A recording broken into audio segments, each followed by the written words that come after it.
اعوذ باللہ من الشیطان الرجیم بسم اللہ الرحمن الرحیم۔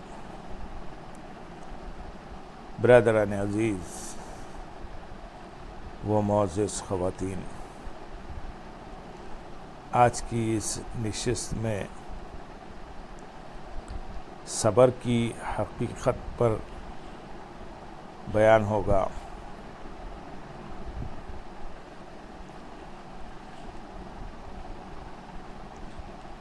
جان لیجئے، صبر دین کا مقام اور نیک لوگوں کی منزلوں میں سے ایک منزل ہے، اور دین کے تمام مقامات تین امور پر مشتمل ہیں: ایک معارف، دوسرا احوال اور تیسرے اعمال۔ نمبر ایک، معارف یہ بنیاد ہیں اور احوال کو پیدا کرتے ہیں، اور احوال اعمال کا سبب بنتے ہیں۔ لہذا معارف درخت کے تنے کی مثل، احوال اس کی ٹہنیوں کی، اور اعمال پھلوں کی مثل ہیں، اور یہ امور سالکین کی تمام منازل کو شامل ہیں۔ ایمان کا نام بعض اوقات صرف معارف پر بولا جاتا ہے اور کبھی تمام امور پر، جیسا کہ ہم اسے عقائد کے بیان میں ذکر کر چکے ہیں۔ یوں ہی صبر معارف اور احوال کے ذریعے حاصل ہوتا ہے، لہذا ثابت ہوا کہ صبر اسی کا نام ہے اور عمل اس سے نکلنے والا پھل ہے۔ اس بات کا جاننا ملائکہ اور جن و انس کی ترتیب و کیفیت کی معرفت کے بعد ہی ممکن ہے۔ صبر انسان کا خاصہ ہے، جانوروں اور فرشتوں میں یہ متصور نہیں، کیونکہ جانور انسان سے کم تر اور فرشتے اس سے اعلیٰ ہیں۔ اس کی تفصیل یہ ہے کہ نفسانی خواہش جانوروں پر مسلط کر دی گئی اور انہیں اس کے سپرد کر دیا گیا ہے۔ ان کے تمام تر حرکات و سکنات کا باعث صرف نفسانی خواہش ہوتی ہے، اور ان میں نفسانی خواہش سے مقابلہ کرنے اور اس کی پیروی سے روکنے والی وہ قوت ہی نہیں جسے صبر کہتے ہیں۔ فرشتہ، انسان اور جانور میں فرق۔ فرشتے چونکہ صرف دربار الہی کے مشتاق، اس کے قرب سے مسرور ہیں اور خواہش نفس سے محفوظ ہیں، جو انہیں بارگاہ الہی سے کسی غیر کی طرف پھیرے، حتیٰ کہ وہ اس پر غلبہ پانے اور پھر سے دربار الہی کی طرف پلٹنے کے لیے کسی لشکر کے محتاج ہوں۔ انسان کو بہرحال ناقص پیدا کیا گیا ہے۔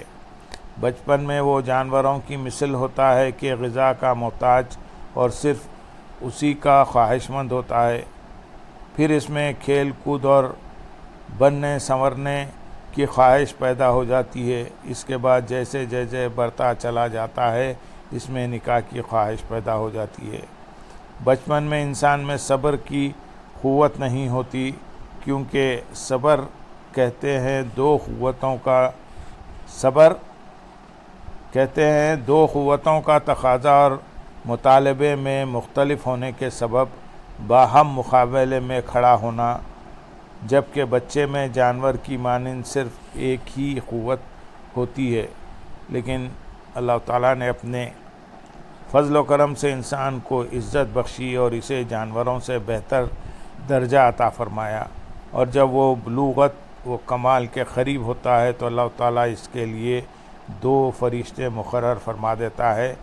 اس میں سے ایک اسے سیدھا راستہ دکھاتا ہے اور دوسرا قوت بخشتا ہے۔ لہذا انسان ان دو فرشتوں کی بدولت جانوروں سے ممتاز ہو جاتا ہے اور ان دو صفتوں کے ساتھ خاص ہو جاتا ہے: ایک اللہ تعالیٰ اور اس کے رسول صلی اللہ علیہ وسلم کی پہچان، اور دوسری معاملات کے انجام کی پہچان۔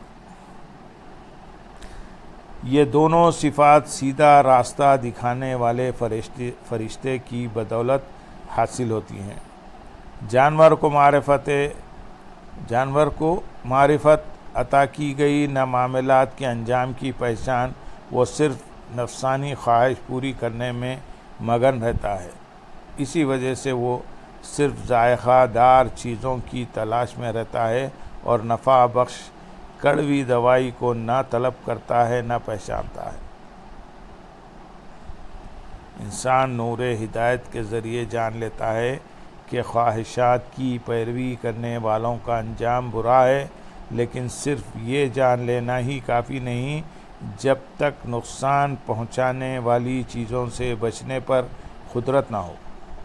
کتنی ہی نقصان دہ چیزوں کو انسان جانتا ہے لیکن انہیں دور کرنے کی قدرت نہیں رکھتا، جیسے بیماری کا لاحق ہو جانا۔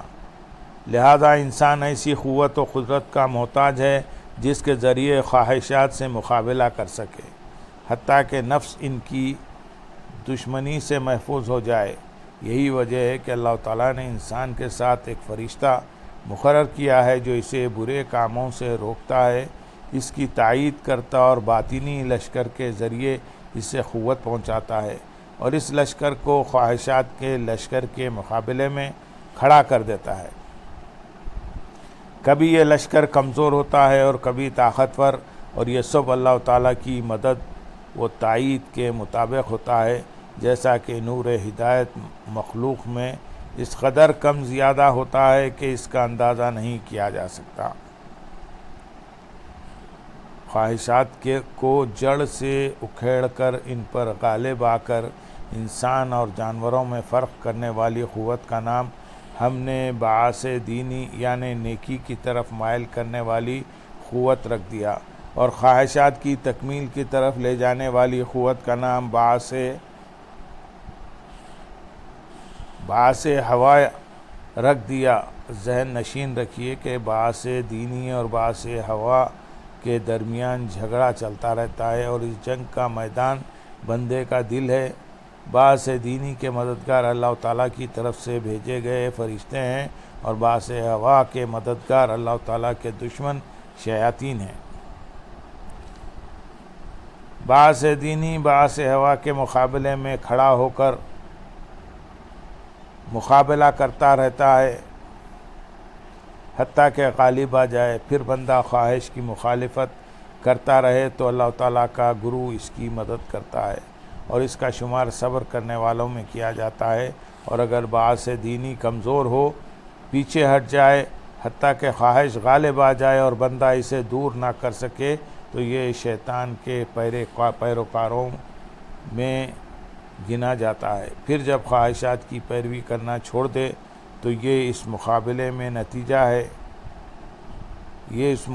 کا نتیجہ ہے، اسے عمل بھی کہتے ہیں، اور باعث دینی اور باعث ہوا کے مقابلے کو احوال کہتے ہیں۔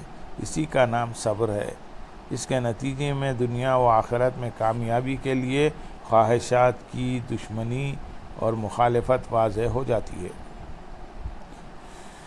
اگر بندہ اس بات کا یقین رکھے کہ خواہش اللہ تعالیٰ کے راستے کی دشمن اور ڈاکو ہے، تو باعث دینی کی قوت بڑھ جاتی ہے، اور جب وہ مضبوط ہو جائے تو خواہشات کی تکمیل کے بغیر ہی تمام کام انجام پاتے ہیں۔ خواہشات سے مکمل چھٹکارا اسی وقت ملے گا جب باعث ہوا کے ضد باعث دینی قوی ہو اور خواہشات کے برے انجام کا پختہ یقین ہو۔ مقرر کردہ دونوں فرشتے اللہ تعالیٰ کے حکم سے ان دونوں قوتوں کے کفیل ہیں، انہیں اسی لیے پیدا کیا گیا ہے، اور یہ دونوں فرشتے کرامن کاتبین ہیں جو ہر انسان کے ساتھ ہوتے ہیں۔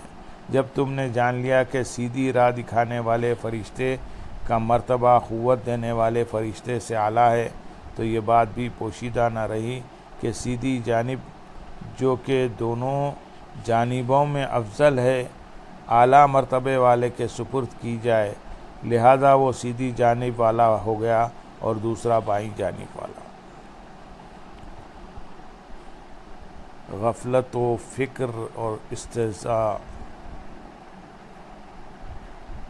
سال و مجاہدے کی صورت میں بندے کی چند حالتیں ہیں۔ غفلت و فکر: غفلت کی وجہ سے بندہ سیدھی طرف والے فرشتے سے اعراض کرتا اور برائی سے پیش آتا ہے۔ تو بندے کی اس حرکت کو برائی لکھ دیا جاتا ہے اور فکر کی حالت میں فرشتے کی طرف متوجہ ہوتا ہے تاکہ اس سے ہدایت حاصل کر سکے، تو بندے کے اس فعل کو اچھائی لکھ دیا جاتا ہے۔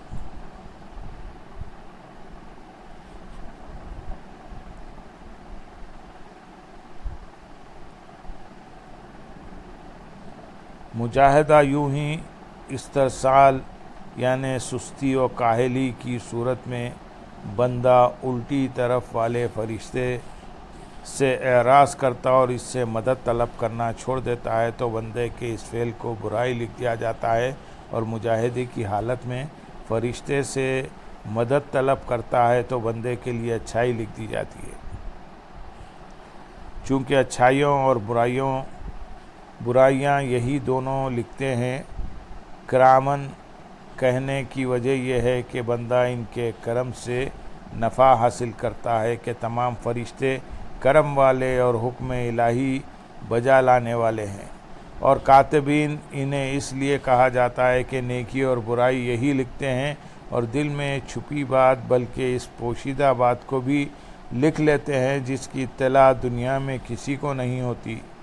ان دونوں فرشتوں، ان کی کتابوں، خطوط، صحیفوں اور ان کے ساتھ تعلق رکھنے والی دیگر تمام اشیاء کا تعلق عالم غیب و عالم ملکوت سے ہے، نہ کہ ظاہری عالم سے، اور جو چیز عالم ملکوت سے ہو دنیا میں آنکھ اس کا ادراک نہیں کر سکتی۔ ان پوشیدہ صحیفوں کو 2 مرتبے کھولا جائے گا، ایک مرتبہ قیامت صغریٰ میں، دوسری مرتبہ قیامت کبریٰ میں۔ قیامت صغریٰ اس سے مراد موت کی حالت ہے کہ رسولوں کے سردار دو عالم کے مالک و مختار صلی اللہ علیہ وسلم نے ارشاد فرمایا، جس کا انتقال ہو گیا اس کے لیے قیامت قائم ہو گئی۔ اس قیامت میں انسان تنہا ہوتا ہے، اسی لیے اللہ تعالیٰ نے ارشاد فرمایا سورۃ الانعام آیت نمبر 94، اور بے شک تم ہمارے پاس اکیلے آئے جیسا ہم نے پہلی بار پیدا کیا تھا۔ مزید ارشاد فرمایا سورۃ بنی اسرائیل آیت نمبر 14 میں، آج تو خود ہی اپنا حساب کرنے کو بہت ہے، آج تو خود ہی اپنا حساب کرنے کو بہت ہے۔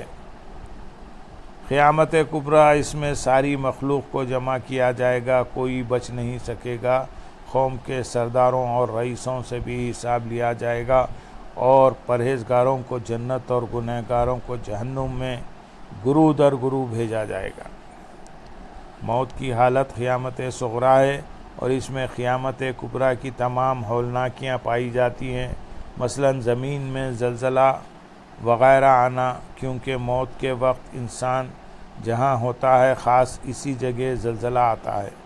سب جانتے ہیں کہ شہر کے کسی حصے میں زلزلہ آ جائے تو کہا جاتا ہے کہ فلاں زمین یعنی شہر میں زلزلہ آ گیا، اگرچہ اس کے جھٹکے پورے شہر میں محسوس نہ کیے گئے ہوں۔ یوں ہی کسی ایک انسان کے گھر میں زلزلہ محسوس ہو تو اس کے حق میں زلزلہ ہی شمار کیا جائے گا، کیونکہ ساری زمین میں زلزلہ آ جائے پھر بھی اسے اس وقت تک نقصان نہیں ہوگا جب تک اس کے اپنے مکان میں اس کے جھٹکے محسوس نہ ہوں، لہذا بغیر کسی نقصان کے اس کے حق میں زلزلہ پایا گیا۔ قیامت صغریٰ اور کبریٰ میں مطابقت جان لو، تم مٹی کے پیدا کیے گئے ہو، اور مٹی سے تمہارا حصہ صرف تمہارا بدن ہے، دوسرے کا بدن تمہارا حصہ نہیں، اور زمین جس پر تم بیٹھتے ہو تمہارے جسم کے لیے ظرف و مکان ہے، اور تم زمین کے زلزلوں سے ڈرتے ہو کہ اس سے تمہارا جسم کانپنے لگتا ہے جبکہ ہوا کے جھونکے مسلسل آ رہے ہیں، لیکن تم ان سے خوف زدہ نہیں، کیونکہ ان سے تمہارا جسم نہیں کانپتا۔ بہرحال زمینی زلزلوں میں تمہارا جسم اس لیے کانپتا ہے کہ تمہاری زمین اور مٹی تمہارے جسم کے ساتھ خاص ہے، اور زمین کی طرح تمہاری ہڈیاں اس کے پہاڑ، تمہارا سر اس کا آسمان، دل اس کا سورج، کان آنکھ اور دیگر حواس اس کے تارے، پسینہ اس کا دریا، سمجھ بوجھ اس کے نباتات اور یوں ہی دیگر اعضاء جسم کے درخت ہیں۔ پس جب موت کے سبب جسم کے اعضاء ختم ہوتے ہیں تو گویا زمین تھرتھرا دی جاتی ہے، ہڈیاں جب گوشت سے جدا ہوتی ہیں تو زمین اور پہاڑ اٹھا کر دفعتاً چورا کر دیے جاتے ہیں، ہڈیاں جب گل سڑ جاتی ہیں تو پہاڑ غبار بنا کر اڑا دیے جاتے ہیں۔ موت کے وقت جب دل پر اندھیرا چھا جاتا ہے تو دھوپ لپیٹ دی جاتی ہے، جب کان آنکھ اور دیگر حواس کام کرنا چھوڑ دیتے ہیں تو تارے جھڑ جاتے ہیں، جب دماغ پگھلتا ہے تو آسمان پھٹ جاتا ہے۔ موت کی تکلیف کے سبب جب پسینہ بہتا ہے تو گویا سمندر بہا دیے جاتے ہیں۔ تجھے سواری کا کام دینے والی پنڈلیوں کو جب ایک دوسرے کے ساتھ ملایا جاتا ہے تو گویا وہ حاملہ اونٹنیوں کی بھاری ٹانگوں کی طرح ہو جاتی ہیں، اور جب روح جسم سے جدا ہوتی ہے تو یوں محسوس ہوتا ہے گویا زمین ہموار کر دی گئی، حتیٰ کہ جو کچھ اس میں تھا سب باہر نکال دیا اور خالی ہو گئی۔ بہرحال موت کی تمام حالتوں اور تکلیف کا موازنہ کر کے اپنا کلام لمبا نہیں کرنا چاہتا، لیکن اتنا ضرور کہوں گا کہ موت تجھ پر قیامت صغریٰ قائم کر دے گی۔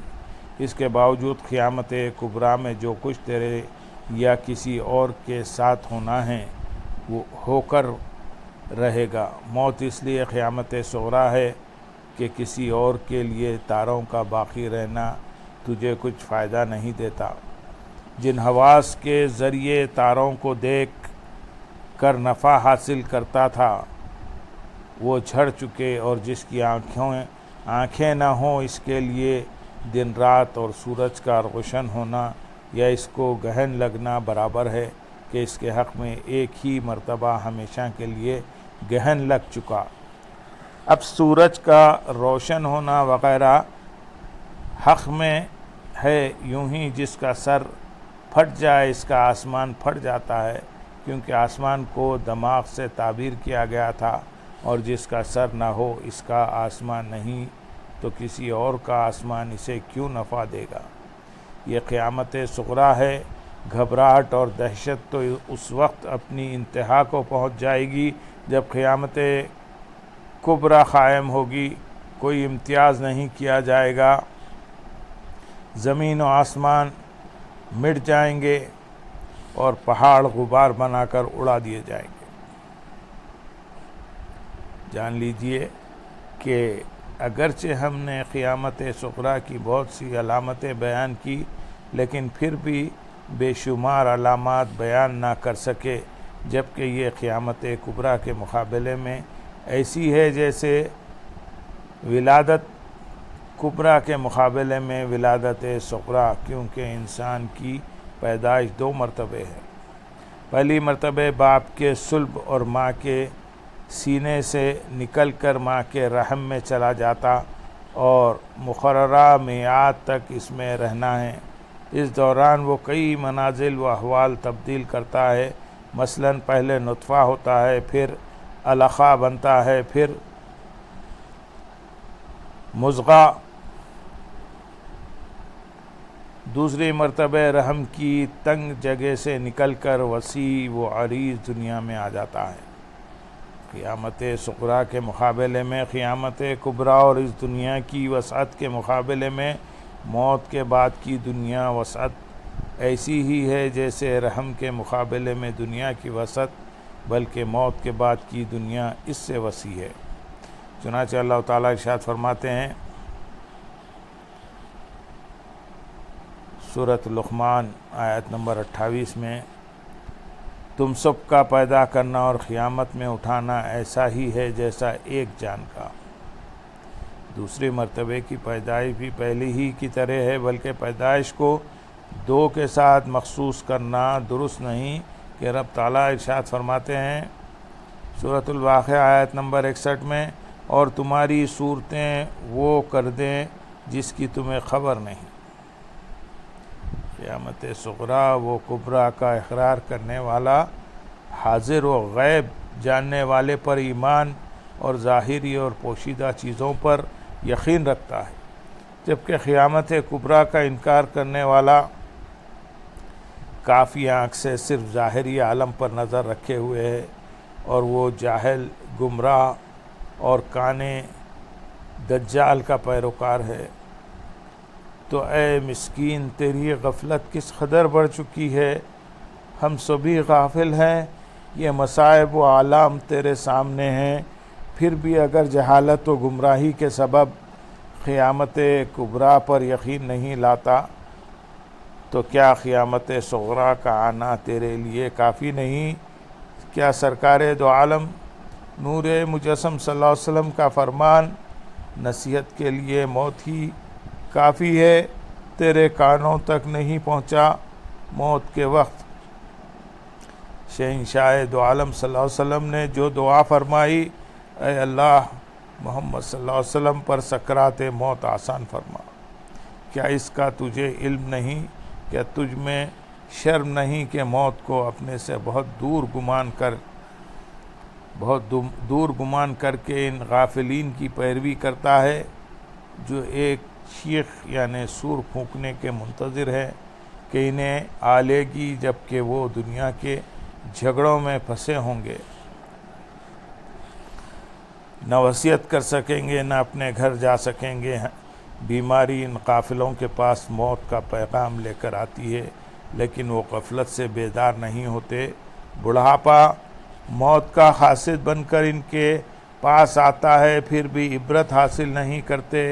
ہائے افسوس ان بندوں پر جب ان کے پاس کوئی رسول آتا ہے تو اس سے ٹھٹا مذاق ہی کرتے ہیں۔ کیا وہ گمان کر بیٹھے کہ ہمیشہ دنیا میں رہیں گے؟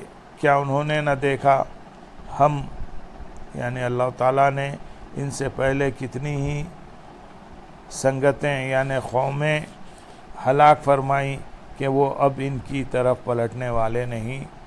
وہ کیا سوچتے ہیں، مردے ان کے پاس سے گزر چکے اور وہ معدوم ہیں۔ خبردار، سب نے ہمارے حضور حاضر ہونا ہے۔ ان بندوں کے پاس جب کبھی ان کے رب کی نشانیوں سے کوئی نشانی آتی تو اس سے اعراض کرتے، اور یہ سب اس لیے کہ ہم نے ان کے آگے اور ان کے پیچھے ایک دیوار بنا دی اور انہیں اوپر سے ڈھانک دیا تو انہیں کچھ نہیں سوچتا اور انہیں کچھ فرق نہیں پڑتا۔ اے محبوب، آپ ڈرائیں یا نہ ڈرائیں، وہ ایمان لانے والے نہیں۔ یہ تمام بحث علوم مکاشفہ کی طرف اشارہ کرتی ہے جو علوم معاملہ سے اعلیٰ ہے۔ اب ہم مقصود کی طرف چلتے ہیں۔ یہ بات ظاہر ہو گئی کہ باعث دینی اور باعث ہوا کا باہم مقابلہ کے لیے کھڑے ہونے کو صبر کہتے ہیں، اور انسان پر کرامن کاتبین مقرر ہیں، اس لیے یہ مقابلہ انسان ہی کا خاصہ ہے۔ کرامن کاتبین بچوں اور مجنون کی خطائیں نہیں لکھتے، کیونکہ ہم پہلے ہی بیان کر چکے ہیں کہ فائدہ حاصل کرنے کے لیے فرشتوں کی طرف متوجہ ہونا اچھائی کہلاتا ہے، اور ان سے منہ موڑ لینا برائی، اور بچے اور مجنون کے لیے استفادہ ممکن ہی نہیں، لہذا ان کا متوجہ ہونا اور اعراض کرنا بھی مقصود نہیں، جبکہ فرشتے اچھائی یا برائی اسی کے لیے لکھتے ہیں جو ان پر قادر بھی ہو اور اس سے کوئی فعل بھی صادر ہو۔ میرے خیال میں بعض اوقات سمجھداری کی بدولت بچپن نور ہدایت سے چمک اٹھتا ہے اور بالغ ہونے تک بڑھتا چلا جاتا ہے، جیسا کہ روشنی ظاہر تو صبح ہی ہو جاتی ہے لیکن سورج نکلنے تک پھیلتی رہتی ہے۔ یہ نور ہدایت خاصرہ کہلاتا ہے، جو آخرت کے نقصان کی تو پہچان نہیں کرواتا لیکن دنیاوی نقصان سے آگاہ کر دیتا ہے۔ یہی وجہ ہے کہ بچپن میں نماز چھوڑ دینے پر سختی تو کی جاتی ہے لیکن آخرت میں اس پر پکڑ نہیں، نہ ہی یہ عمل روز محشر بیان کیے جانے والے نام اعمال میں لکھا جاتا ہے۔ ہاں، اگر بچے کی دیکھ بھال کرنے والا عادل، نیک اور شفیق ہو اور کرامن کاتبین کا سا طریقہ اختیار کرے تو اس کی اچھائی اور برائی دل میں محفوظ کرنے کے ساتھ ساتھ لکھ بھی لیتا ہے اور اچھائی پر سراہتا اور برائی پر سزا دیتا ہے۔ ہر سرپرست بچے کے ساتھ یہی طریقہ اختیار کرے تو بچہ فرشتہ صفات کا مالک بن جاتا ہے اور اچھی نیت سے ایسی پرورش کرنے والا فرشتوں کی مثل رب عز و جل کا قرب حاصل کر لیتا ہے اور کل بروز قیامت انبیاء، مقربین اور صدیقین کے ساتھ ہوگا، جیسا کہ رحمت عالم صلی اللہ علیہ وسلم نے اپنی 2 انگلیوں سے اشارہ کرتے ہوئے ارشاد فرمایا، میں اور یتیم کی پرورش کرنے والا جنت میں اس طرح ہوں گے۔ اللہم صلی علی سیدنا محمد وعلی آل سیدنا محمد وبارک وسلم وآخر دعوانا الحمدللہ رب العالمین۔ سبحان